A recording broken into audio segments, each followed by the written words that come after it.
What's up, everyone? My name is Jack, and welcome to yet another episode of Jack Talks Tech.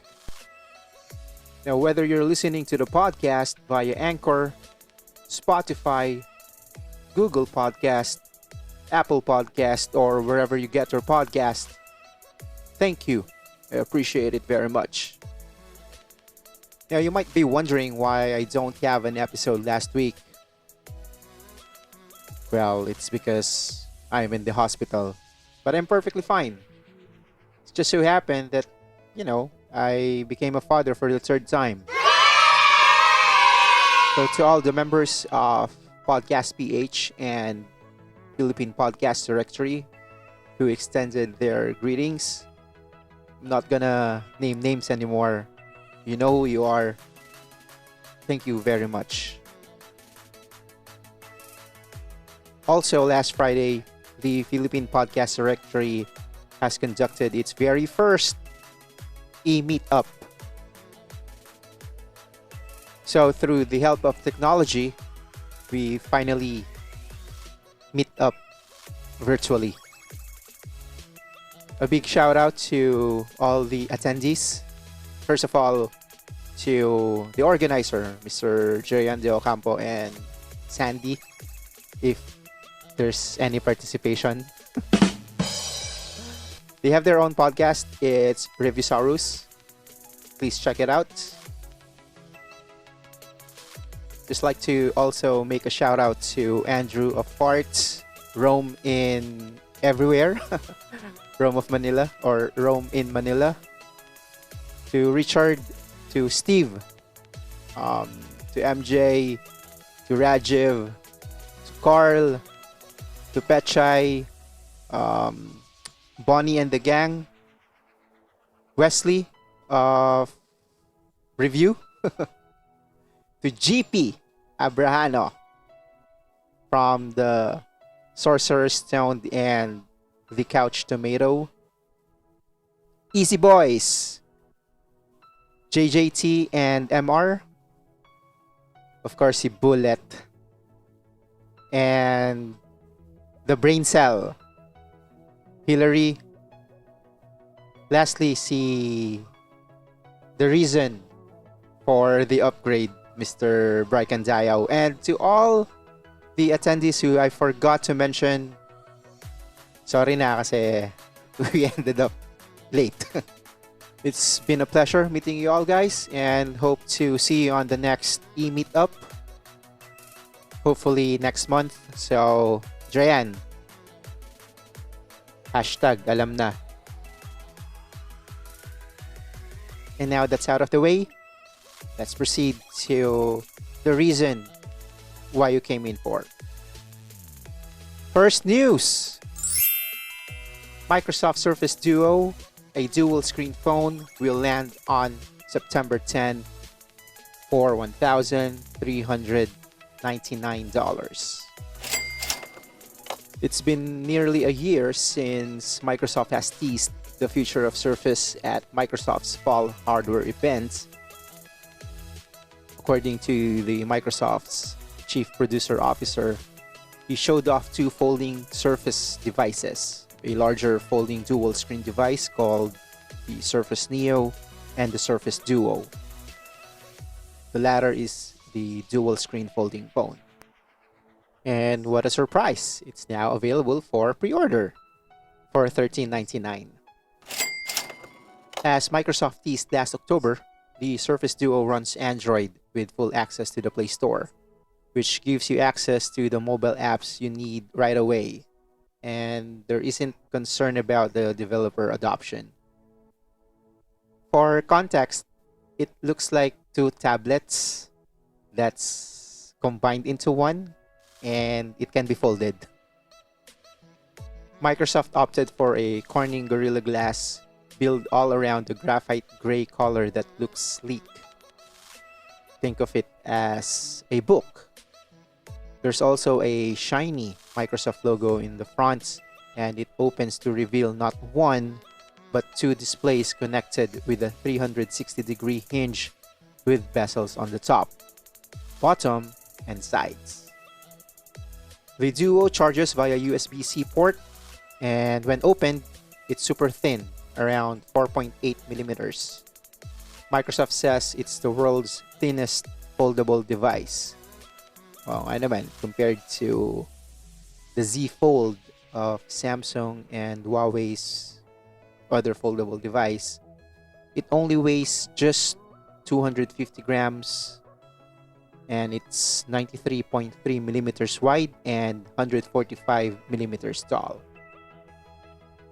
The package comes with a bumper case in Glacier, a fast-charging 18-watt USB-C wall plug, a USB-C cable, and a SIM ejector tool, all for the price of $14.99.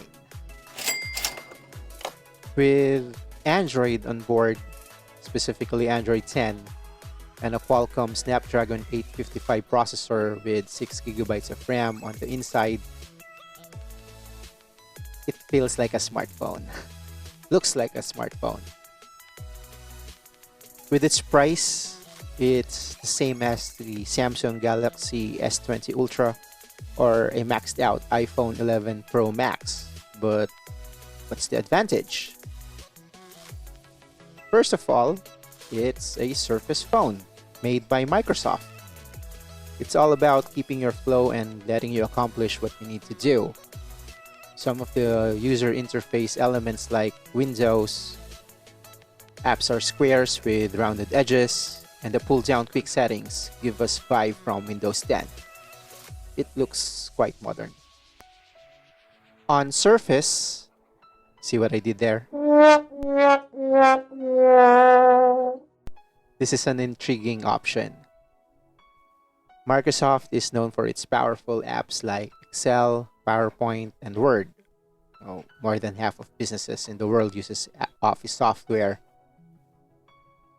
However, Microsoft or Windows hasn't really found a footing in the smartphone world, with the failures of Windows Phone and Windows Mobile haunting Microsoft. Meanwhile, Android is used on more than 2.5 billion devices worldwide. But Google has struggled with making the system work for tablets and two-in-ones. The Surface Duo is the first look at the result of those two companies collaborating, and it gives us hope for the future of dual-screen phones. The software here is the Microsoft you love and the Android you know. Microsoft's Chief Product Officer said that they have built it for people who love Microsoft Office, Teams, and Outlook. But it's also for those Android users who loves Android apps or mobile apps in general. So this is a kind of interesting product because it's a folding phone. There's a niche market for it, and it looks like different from the competition, which is Samsung and Huawei, which has a foldable screen, wherein for the Microsoft Surface Duo, it uses a hinge mechanism in order for you to fold the phone. The only issue that I have with this Surface Duo is that this is the first time that Microsoft will do an Android phone, and we're not sure whether the implementation of Android will be good on this particular device. It also looks dated as it has large bezels compared to the phones that we're used seeing today. I'm gonna put a link on the description down below so that you can see what the Android plus Windows could be just a dual screen device that we need. Let me know your thoughts. Send me a tweet at JerkyJeck. Let's proceed to the next news. Xbox Series X launches this November without Halo Infinite. So you finally knew on when are we going to see the next Xbox Series X. Microsoft will launch their new console this November. The tech giant revealed the month of launch last Tuesday, having previously promised a 2020 holiday season timeframe, although there's still no word on the pricing. We may also have a firmer date. The packaging of an unreleased Series X controller tells retailers not to sell or display the devices until the 6th of November. That is at least according to The Verge. Now, this news came with a caveat, as one of the biggest launch titles for console, Halo Infinite, will be delayed to 2021 after initially targeting a similar holiday 2020 release window. It follows some fans expressing concern about the game's visuals in a July gameplay demo. Microsoft announced the console's narrowed release window via blog post on Tuesday, perhaps to help soften the blow of the Halo Infinite delay.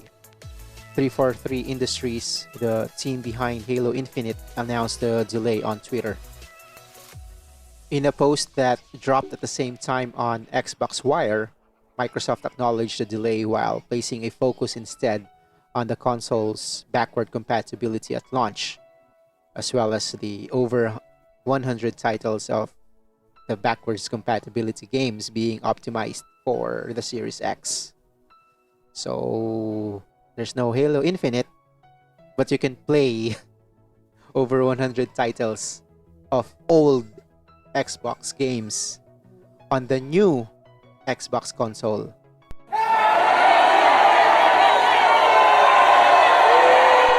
I don't see the logic behind it. Kasi for the gamers, they purchased a new console for the launch titles. They don't purchase a new console because they can play a previous version of the game.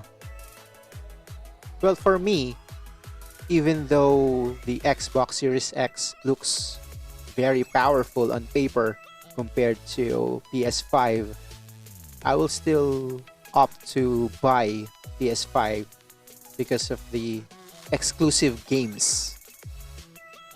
And I'm not gonna buy a new PS5 to play PS3 or PS4 games, if you know what I mean. Okay, let's go back to the post of Microsoft. On that same post, they threw a spotlight on Xbox Game Pass, which Microsoft is beefing up in September with the addition of cloud gaming services. So basically what Microsoft said is there's no Halo Infinite at launch date, but there's an Xbox Game Pass. Yun lang. Let's proceed to the next news.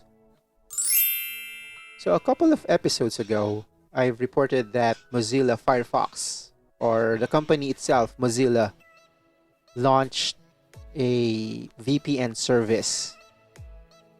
Now, this news is regarding Mozilla again. So Mozilla fires at least 25% of their existing workforce.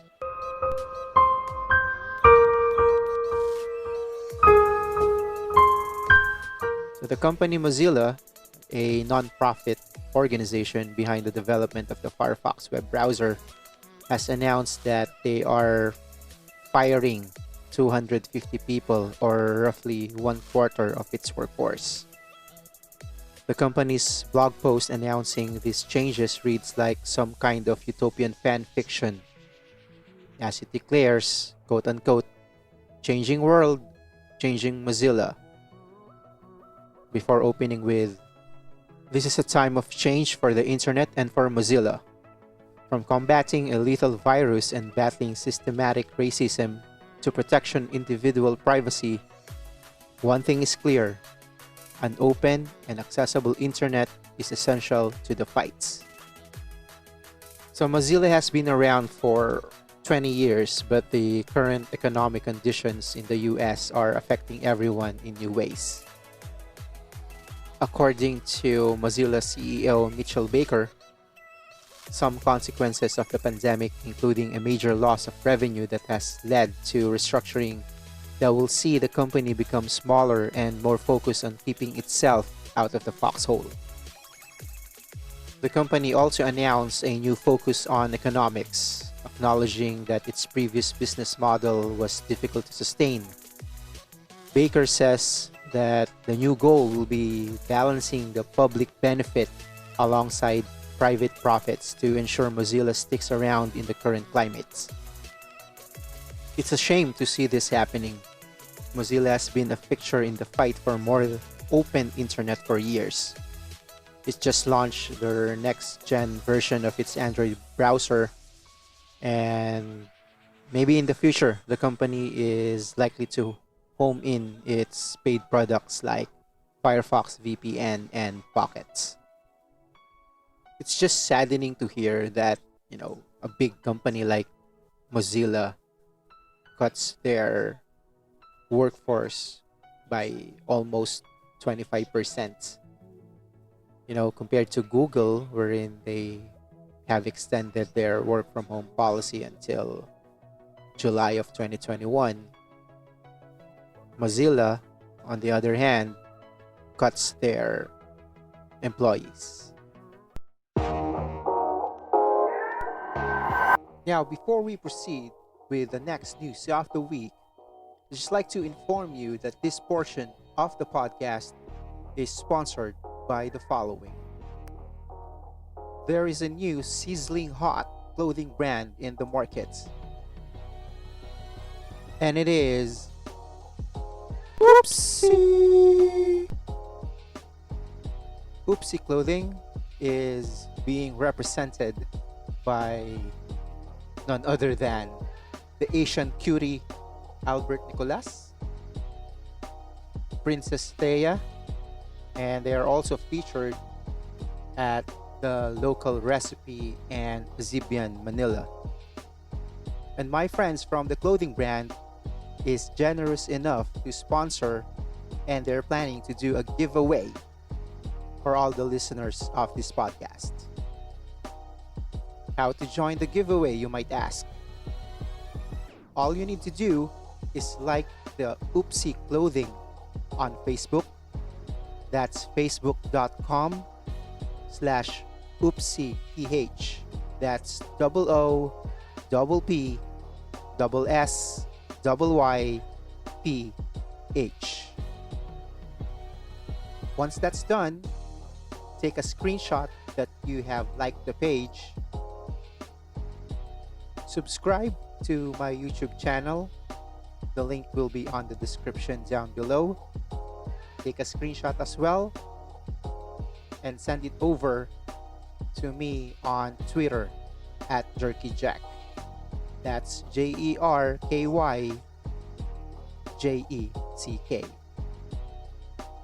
Winners of the giveaway will be announced here next week on Jeck Talks Tech. So what are you waiting for? Join the giveaway and be part of the next big thing. Oopsie Clothing.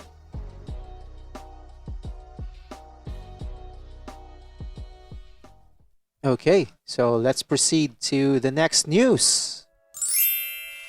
So when I started this podcast, I have announced that, I'm not gonna make this podcast political. However, this next news, napapanahon kasi it blew the news here in the Philippines. And I found this article on a tech website, so might as well report about it. All right. Russia's registration of unproven coronavirus vaccine. Parang tongue twister na naman yun ah. Russia's registration. Well, anyway, the drug nicknamed Sputnik 5 has not completed critical clinical trials. Russian President Vladimir Putin announced on Tuesday that Russia had registered a coronavirus vaccine. But that vaccine is still widely considered unproven as it has not completed critical clinical trials to prove that it is safe and effective. Putin also claimed that one of his daughters had received the vaccine. According to himself, she has taken part in the experiments. So far, the vaccine made by the Gamaleya Institute has been only tested in relatively small groups of people. It has not yet completed the third phase of clinical trials, which are designed to demonstrate that the vaccines can work safely in the general population. Instead, Russia plans to vaccinate volunteers, including medical workers and teachers, while those phase 3 trials are still underway. The Russian vaccine uses a live, weakened virus to inject genetical material from the coronavirus into human cells. This triggers an immune response that should help protect people from coronavirus infection in the future. It's the same method being used by Oxford University and AstraZeneca in their vaccine. It's also the same technique used in China's CanSino vaccine, which was recently approved for use in China's military, even after seeing mixed results in earlier trials. Countries and research institutions all over the world are racing to be the first to create a vaccine to halt the current coronavirus pandemic. As of Tuesday morning, the virus has infected more than 20 million people worldwide and killed more than 730,000. But experts worry that rushing an untested vaccine to market could have serious consequences. Russia has recorded nearly 15,000 COVID-19 deaths, with more than 890,000 confirmed cases, according to stats. Kirill Dmitriev is the head of Russia's sovereign wealth fund, hailed the development as a historic Sputnik moments. It's comparable to the Soviet Union's 1957 launch of Sputnik 1. It's the world's first satellite. Dmitriev said Russia had already received foreign requests for 1 billion doses. International agreements had been secured to produce 500 million doses annually, with the vaccine also expected to be produced in Brazil. He said clinical trials were expected to start soon in the United Arab Emirates, and guess what? In the Philippines. Ito na ata yung iniintay nung presidente natin. Again, I don't want this podcast to be political. Kaya lang, yun yang yata talaga yung plano eh. Maghintay ng vaccine. And, guess what? It's still unproven. O promise, yun lang yung comment ko about that. I'm gonna link a New York Times article on the description. The headline says, "This is all beyond stupid. Experts worry about Russia's rushed vaccine." Hindi ko naman sinasabing stupid sila, pero parang gano'n na nga. Joke lang. Yun lang. With that said, let's just proceed to the next news. TikTok found to have tracked Android users' MAC addresses until late last year. According to the Wall Street Journal, TikTok was using an extra layer of encryption to conceal a tactic for tracking Android users via the MAC address of their device, which skirted Google's policies and did not allow users to opt out. Users were also not informed of this form of tracking, per its reports. So what is a MAC address? you might ask?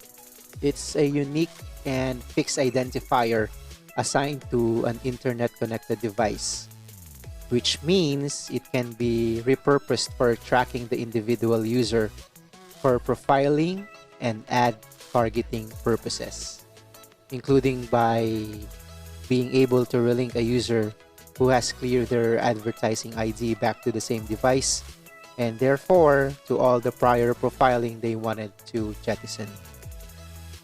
So say for example, you have searched something in Google. Like, I'm gonna share something personal.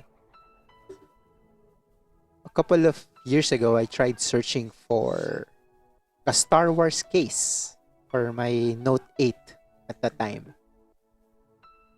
So I was browsing Google for some pictures. Imagine picture lang. And then when I go to Facebook app,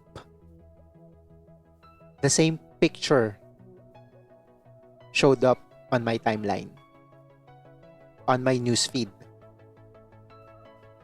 Nabenta na agad ni Google yung details ko dun sa advertiser. Going back, TikTok appears to have exploited a known bug on Android to gather users' MAC addresses, which Google has failed to plug. Now, if TikTok was concealing its tracking of MAC addresses from users, it's difficult to imagine what legal basis it could claim. Consent would certainly not be possible. So ayan na mga TikTokerists, you are being tracked. Well, as if Google, Facebook, Twitter, Instagram doesn't have our details yet, but you know, having China have our details, it's more concerning than I think US. Let me know your thoughts. Send me a tweet at Jeck. Okay, let's go to the final news of the week. Apple and Google block Fortnite on app stores after Epic introduces new direct payment option. Apple has removed the iOS version of Fortnite from the App Store August 13 after Epic Games introduced a new in-app payment option which would have allowed users to purchase discounted premium in-game currency or V-Bucks, according to my daughter, directly from the developer. This new Epic direct payment option is essentially a separate billing option that somehow circumvents Apple's usual in-app purchase system, which Apple deemed a violation of their App Store policies.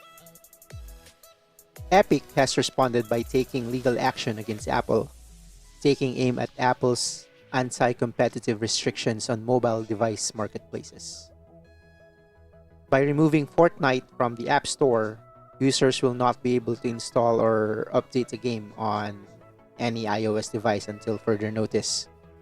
The new payment option rolled out on both iOS and Android versions of Fortnite as part of Epic's permanent V-Bucks discount campaign, which applies to all platforms.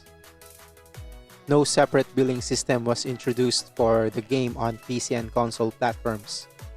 And this is no mistake. With a mobile exclusive direct payment option, Epic was clearly taking aim in the 30% fee both Apple and Google collect on all digital purchases made via their respective stores. Bad news to sa mga players ng Fortnite sa mobile.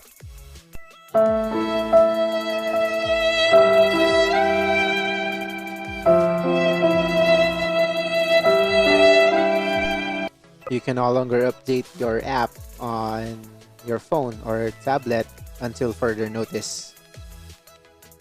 Grabe, na-miss ko to. Na-miss ko tong recording. And with that said, there's nothing else left to do. Hit that like button if you like this type of content. give me a follow. Subscribe if you aren't already. And I'll see you in the next one. Let's make the needy tacky. Peace!